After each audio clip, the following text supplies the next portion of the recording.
We're in South Central Illinois, working up some high-yielding corn residue on a combination of silty clay loams, Drummer, Flanagan, Rob, with the Amazon Ceus all-in-one combination tillage tool.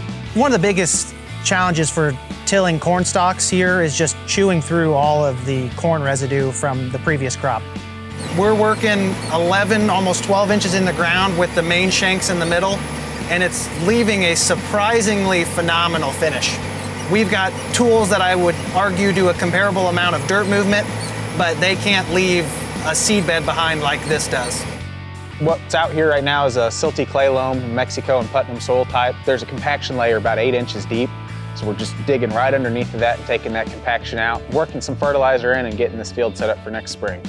So it's almost like a prescription. You need a certain medicine for a certain ailment. Same out here. It's soybean stubble. There's not a lot of residue to chew up, so we can pull those discs out of the ground, but really dig the chisels in deep, and then that roller in the back, we're able to feather it and get a perfectly smooth seed bed. Well, we farm primarily river bottom ground, and the farm that we're on today is heavy silt. We've been working 11, 12 inches deep and pulling up very, very little moisture. The ground is definitely loose, but it's leaving an incredible, what we'll call at this point, seed bed.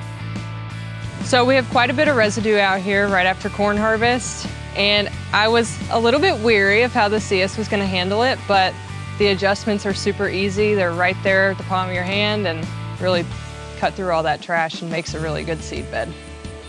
Get along really well pulling those shanks about 11, 12 inches deep and running the disc blades about 2 inches deep because there's not a lot of residue left in this field. So the challenge for us on this farm is it's a black mucky farm, that this ground never works good in the spring and barely works good in the fall. And today we did it in the rain after we already had boulders, and we smoothed it off really nice.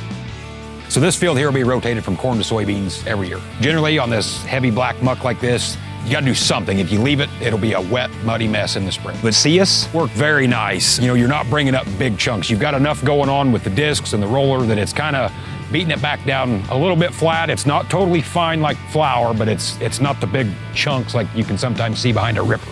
The cool thing about this Ceus is we're taking 2 to 3 tillage tools and putting it into one. Most chisel plows leave the ground rough.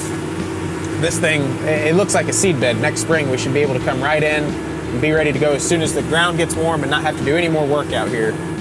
This Ceus combination tool actually may have what it takes to be able to accomplish a one-pass fall deep tillage and provide us with a good enough seed bed, a reduction in residue, enough soil turned up that we can actually no-till it in the spring.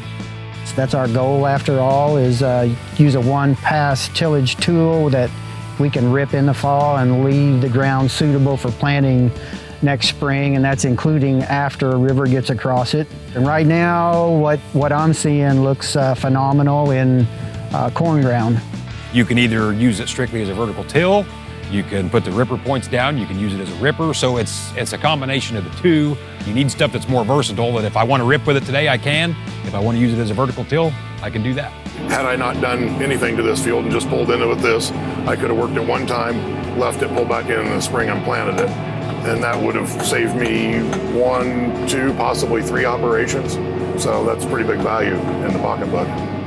I've been really impressed. For a tool to be able to work as deeply as it is and leave such a fine seed bed and soil finish behind is really impressive to me. I would give it a very high rating. It's doing everything we want it to.